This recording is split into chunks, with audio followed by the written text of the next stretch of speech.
দেখুন, আপনার পরিবারের মধ্যে, আপনার ঘরের মধ্যে যদি নেগেটিভ এনার্জি মানে অলক্ষী যদি একবার বিরাজ করে যায় না, তখন এটা জেনে রাখুন তাকে বার করা কিন্তু খুব মুশকিল।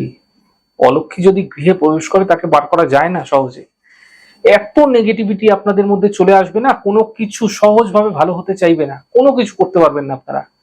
সমস্ত দেখবেন শুভ লক্ষণ গুলোই কিন্তু হারিয়ে যাচ্ছে, শেষ হয়ে যাচ্ছে। বাড়িতে কোনো একটা ভালো কিছু মাঙ্গলিক কাজ, কোনো শুভানুষ্ঠান, কোনো পুজো আচ্চা দেবেন, দেখবেন সব কাজে বাধা চলে আসছে, বিঘ্ন চলে আসছে।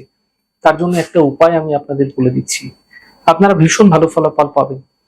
আপনার ঘর পজিটিভিটিতে ভরে উঠবে। কি করবেন? শনিবার দিন রাত্রেবেলা একটা রুটি করে নেবেন। আটার যে প্লেন রুটি হয়, একটা রুটি তৈরি করবেন। রুটি হয়ে গেলে মধ্যমা আঙ্গুল দ্বারা, মাঝখানের যে আঙ্গুল রয়েছে মধ্যমা আঙ্গুল দ্বারা সর্ষের তেল দিয়ে রুটির মধ্যে রং লিখবেন, বয়সিন্ন র অনুসার রং। এই শুধু এই কথাটুকু আপনারা লিখবেন। এটা শুধু লেখা হয়ে গেলে তারপর সেই রুটিটাকে বাড়ির আশেপাশে কোনো কালো কুকুরকে মাথার উপর অ্যান্টি ক্লকওয়াইজ আপনার মাথার উপরে ঘুরিয়ে কালো কুকুরকে খাইয়ে দিন। আপনি এটা দেখবেন, শুধু লক্ষ্য রাখবেন যে কালো কুকুরটা যেটা রয়েছে সে যে খেয়ে নিচ্ছে কিনা। আপনি আপনার ঘরের মধ্যে কোনো অলক্ষী বাস করবে না এই প্রক্রিয়া করার পর থেকে।